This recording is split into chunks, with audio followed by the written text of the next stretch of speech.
Hello and welcome to the Redmen TV. Little earlier than expected, but we are here with the team news ahead of Liverpool versus Arsenal. We're gutted we couldn't get tickets, so we're in the studio. All our post-match content will be coming later tonight. Cannot wait for that. As long as Liverpool win, of course. So the team is out. We've got Simon Mignolet in goal. We've got Joe Gomez at right back. Lovren, Klavan, Robertson round out the back five. Then, a little bit of a surprise. We've got Henderson and Chan in the centre of the park. Now, I've set it up as a 4-4-2 or a 4-2-2-2, whatever you want to say. I've put Sadio Mane on the right, Phil Coutinho on the left, and Salah and Firmino up top. The reason I've done it like this, and the likelihood is it's probably going to be 4-3-3, so we'll run through both ways. But why I like this formation is that Mane's not been in the best form so far this season. Phil Coutinho's done his best work this season out on the left-hand side. So put Phil Coutinho out on the left-hand side, get Sadio Mane playing a position that was familiar and similar to what he was playing last season, and get him coming in here. Then you've got Mo Salah and Roberto Firmino occupying that Arsenal back line. Substitutes, we've got Karius, Alexander-Arnold, James Milner, Adam Lallana, Gini Wijnaldum, Alex Oxlade-Chamberlain, who will be feeling gutted that he's not starting in this game, I'm sure, and Dom Solanke. But I think that's the best move for him. I think, you know, get used to that atmosphere. He's going to get a little bit of a... whenever he starts to warm up, he's going to get a little bit of hate. I think Robbie from Arsenal Fan TV told us that one on the Oppo preview we did with him yesterday. So there we go. I think otherwise you're probably likely to see something along the lines of that. Henderson playing that 6 role, and then in the 4-3-3, I'd guess Salah would go up top on the right-hand side, Mane over on the left-hand side, and this could be that midfield 3, with maybe these two just having a little bit more freedom to rotate positions. But I have gone with Jordan Henderson in there. Phil Coutinho, if it's the 4-3-3, I'd guess that this is going to be the way. My word. Look at this. Come in. We're live on YouTube. Hi, mate. You okay? I haven't seen the team. So there we go. Talk me through it? Yeah, of course, man. Have we got a mic that we can give to Aubrey? Can we pass him that one? Hello, Aubrey. Aubrey's back, man. He's back for the game, and I cannot wait for this. We're going to get him a mic. Looking dapper, mate. Absolutely dapper. You look great. Have you grown? No. I'm still waiting for that growth spurt. Okay, so there's a couple of formations that we've just gone through, Orb. I think it might be a 4-4-2, to be honest. But this is a 4-3-3, so we've got Chan and Henderson starting on. Obviously, Alex Oxlade-Chamberlain's coming off the bench. I thought that this might be a way that Liverpool could play it. We've been seeing this 4-4-2 in the past. Now, my reasoning, as I've just mentioned to everyone, is Sadio's not been in the best form. So get him back on that right-hand side. Phil Coutinho's best works come from the left, and then occupy those centre-halves. What are your thoughts, mate? Yeah, remember his debut? Yeah. Remember how amazing he was? We sat here, first game of the season last year, and he came in off that flank. He just gave them such a torrid time. He scored one of the, probably would have been goal of the season if he hadn't scored it on the first day of the season. Definitely Liverpool goal of the season. It's just incredible. So yeah, that looks good. The fact that these two are much more, like Chan's less industrious going forward than Wijnaldum. So that would suit that more, so that would mean that. But also, it could very easily just be that, couldn't it? You know, where they come in, and then and then that's flip them, and then they flip. They all move around because ultimately the best thing about us at the moment is this, isn't it? It's this half of the pitch. Yeah, the Fab Four. And then basically, they're so fluid that ultimately they could all just say to at any minute, you be the 9, you be the 10, you be the left, and you be the right. All of them can suit that. So it could, and then basically you've got two people who can just sit back, whose job is not to run forward. I think Aubrey's nailed this. Let us know if I've walked in. I think you've nailed it. I think you've just come in, straight off the train from London, come up and gone, nah, Chris, this is the formation that we're playing. I'm backing Aubrey. Are you? Let me know in the comments section. So let's see. CJ Williams just says, Aubrey. Ben Suarez, Corbin Palmer, what a lad. Tony LFC, Aubrey, what a beautiful fella. Juan Prado, Aubrey, you sexy human being. Brainsberger says, nice haircut, Chris. Thanks, mate. Loads of love in the comments for Aubrey. The legend has returned, says Corbin Palmer. I need to do this more often, don't I? The ego boost to come back. Just mate, Pro G Gamer LFC says, Aubrey, the GOAT, we miss you. You know what, GOAT? Greatest of all time. Oh, I didn't know that. Yeah, I thought he was being insulting. No, man, that's amazing. Love you, Aubrey. Aubrey is looking like Sherlock Holmes. Aubrey, Aubrey!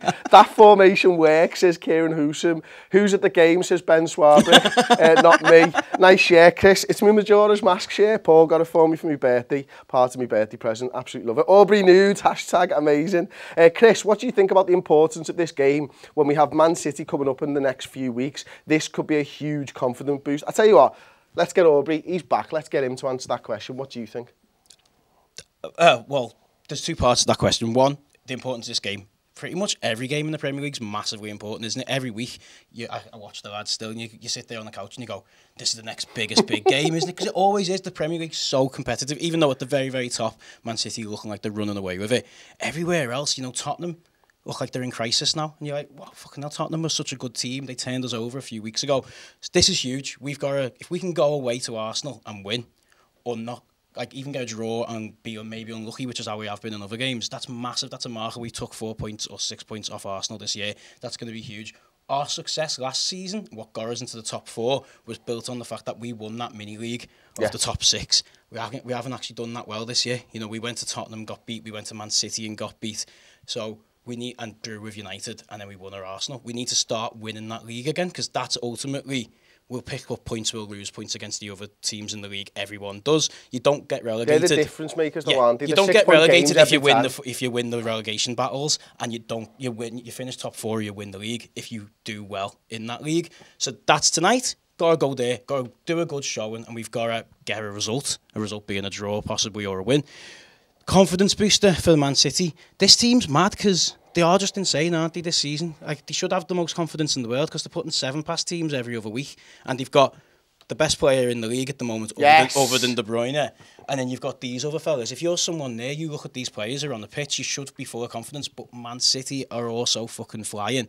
So it's just going to be exciting. That game could be the most exciting game ever. Liverpool's attack versus Man City could just be insane. I don't think you need confidence for something like that, but we just need to keep getting results. Okay. Sir Klopp says Aubrey looks like he has some weird sex fetishes. And I know the answer to this, and whether he'll say it on camera or not. I don't know. It's not me that likes the hentai porn, it's Tom. Have you seen Arsenal's team, says Kazim Shah? No. Can you let us know in the comments? Oh, okay. Sai's got it. Sai's got it, but no Mike. Here we go. So Arsenal's team is Czech, Bellerin, Koscielny, Monreal, Maitland-Niles. That's the midfielder. That's the left back. He's a midfielder. Yeah, playing left back. Everyone in the comments is saying Salah's got to run him ragged, and I certainly hope he does. Xhaka, Wilshere in midfield, Iwobi, Ozil, Alexis, Lacazette. So they've been playing a 4-2-3-1 in the last couple of games, and it's been Iwobi right-hand side, Sanchez left-hand side, Ozil in the 10 behind Lacazette. Now, Robbie actually thought he might go 3 at the back against us. I said that would be ridiculous because that's what they did last time when we tore them to shreds. You don't go 3 at the back against this front 3, I don't think. I think it plays into our hands. Now, Monreal is the normal left-back. So what are we thinking that he's going to switch over? He's going to be the left centre. With Koscielny and who else? Bellerin's the right back. So the back 4 is... Wow, okay, yeah. Back 4 is going to be Bellerin, Koscielny, Monreal, and then the lad, Miles... Maitland, is it? Davis Jr. Yeah, so hopefully he's playing. But that's massively important. The reason I put Mane over there is either of these are going to tear that kid apart. Because he's not in form, but he could do, and he could turn it on at any point. And it's also, he's not in form because he hasn't scored as many as this guy. Not many have. He's got 20. And then this fella, so that's amazing, and also the movement of that. And also you could, if you double up a little bit, so I'd be telling them to go after Monreal, who's not a centre back playing, and when he's played centre back, it's been part of a 3. When it's part of a 2, literally had overload that side. So I think that could be really where we get a lot of joy. What about going back to the 4-4-2 then? Because we've extolled the virtues of this, right? Yeah. But now you're asking for Firmino and Salah against Monreal and Koscielny. Yeah. Koscielny's playing out of position because he's normally your left centre half anyway. Yeah. You've got Monreal. And then you've got this guy coming in and maybe asking them to swap positions. So you're asking a young fullback to swap with Monreal, essentially. Yeah. I mean, this looks open for us. That's definitely and also, the best team that they could have played. I think he's got a massively... I saw a video that you made this weekend where you talked about Joe Gomez and how he's almost as good as Alexander-Arnold going forward, but he obviously offers a lot more defensively. He's got a massive game because he's going to line up either against Iwobi, who's inconsistent but fast, or Sanchez. But also, I think he can punish them down that side because we don't know who, because I think Iwobi and Sanchez will change whether they change as much as our eyes do. But we know exactly who he's going to line up on a defensive position. So if Mane or Salah are coming in and bringing that left back out the way, or occupying Monreal, Gomez can have a young kid who's playing out of position, who won't have played. He's going to have played less football than Joe Gomez. Do you think that'll be the case, or do you think he might be tasked with, you know what, you're playing Alexis Sanchez, he's not been in great form. Just stay back there and get on. Do you think that might be a case, or do you think, as you just said there, he will be coming forwards? Or is it about picking the right time to do it? That's in-game management, isn't it? I think most people would say, yeah, okay, so you're going to mark Sanchez. Jurgen Klopp's not most people. The reason why we have 3-3s, the reason why we have 7-0s, and sometimes that we get beat. We've had more 7-0s than 1-0s this season. And what does that tell you? Because actually this is what we play, isn't it? Because this is why. Because Jurgen Klopp's fucking mad, and he plays free, isolated on the back, and he tells everyone just to keep running, and he doesn't go away to Sevilla where they're winning 3-0 and say, shut up shop, lads. He goes, go for more, I want an 8-0. So most managers would say, Gomez, good luck, lad. Mark Sanchez, he's world class, even though he's out of form. I think he'll say, get at that left back, who's not even a left back, but pick his time, and then it's up for Joe Gomez, and that's why I think he's a better alternative to Alexander, because I think his in-game management and decision-making is slightly better than Alexander, just because of age at the moment. It's up to him to have a really good game and go, actually, Sanchez is on blob today, I'm going to sit back, or go, Sanchez is wandering off round here, I'll leave Chan or Henderson to pick him up, I'm going to go and get at this. Okay, we've talked about how Liverpool will attack Arsenal. The other way round, let's flip it. I mean, we're looking at the two centre-halves now, let's say Lovren and Klavan. Now, this is the thing that scares me about this Liverpool side, because if we are overcommitted... You just said the words Lovren and Klavan. He's not fast. Yeah. Is Ragnar Klavan. Now, he's a good defender, he's experienced, and his positioning's really good. But if Arsenal are going to have success, it's probably going to come from this area of the field, I'd guess. Yeah, definitely. Not in form. Although he's just had his best game of the season. But he's not in form. If he's not in form, he's definitely not in form. He's not, yeah. Right? And then you can get at him, and then you've got these. And there's danger everywhere. Like, I think he's impressed in the few games he's come in, but he's definitely better going forward than he is defending, and he's raw. And these are just likely to make a mistake. You know, we've seen it. You can't defend them anymore. They've got mistakes in them. Plus, they're slow.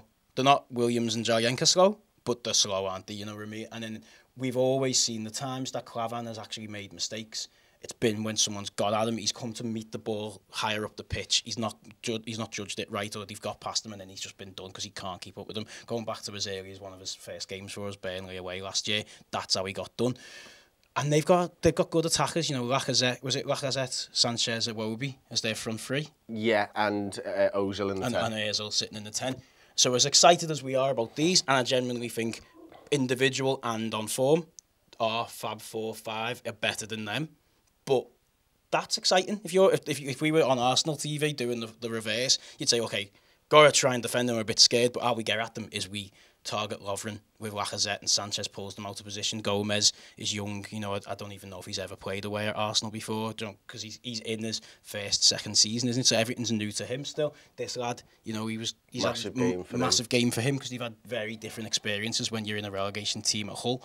So it's interesting. I think what I want to see is this battle, which is the battle that no one would really pick up. But Xhaka, Wilshere, I think Chan and Henderson should dom them. Granit Xhaka's been giving the ball away a lot. I was talking to Robbie yesterday, and he was saying that him and Alexis Sanchez are the two guys that are giving the ball away for them. Jack Wilshere, he said, in fairness to him, has been brilliant since he's come back into the side. And he's a guy who understands the fixture, understands the magnitude of the fixture, although we've seen him lose his head in these type of games. I think we're unbeaten against Arsenal now in 5. I think we've won the last 3. The 2 before that were obviously big draws.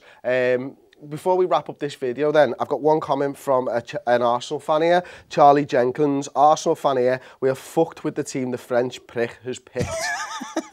So that tells you a little bit about Arsenal's fan base and what they're thinking. Now, thanks for the comment, Charlie. I appreciate you coming over and watching the stream. If you've not subscribed to us, please do, because we'll be coming on later with loads of videos about how we smashed you. So, no, please do that. Now, we'll be here after the game and stuff. Score prediction for you and first goal scorer? 3-1 Liverpool. First goal scorer, Salah. Salah, first goal the scorer. obvious one. Okay, well there you go. My first goal scorer, if you remember, was 8-1 Sadio Mane yesterday. I thought so as well, so there we go. Great to have you back, Aubrey. We're going to pick his brain a little bit later on. Obviously, he'll be doing the post-match content with us. We'll even try and see if you'll stick around for the final word till about 3 in the morning with us. But anyway, listen, enjoy the game. Thanks very much for watching. We are on the road to 200,000 subscribers. I did a big call out yesterday to subscribe to the YouTube channel. We got 700 extra subscribers since that live stream, so please subscribe. We want to hit 200,000 by the end of the Arsenal game or New Year's Eve by the end of the year, but we'll take it by the end of January. Please subscribe to Redmen TV. Like the video if you've enjoyed it. Like the video for this legend being back on the show, and we'll see you next time on the Redmen TV.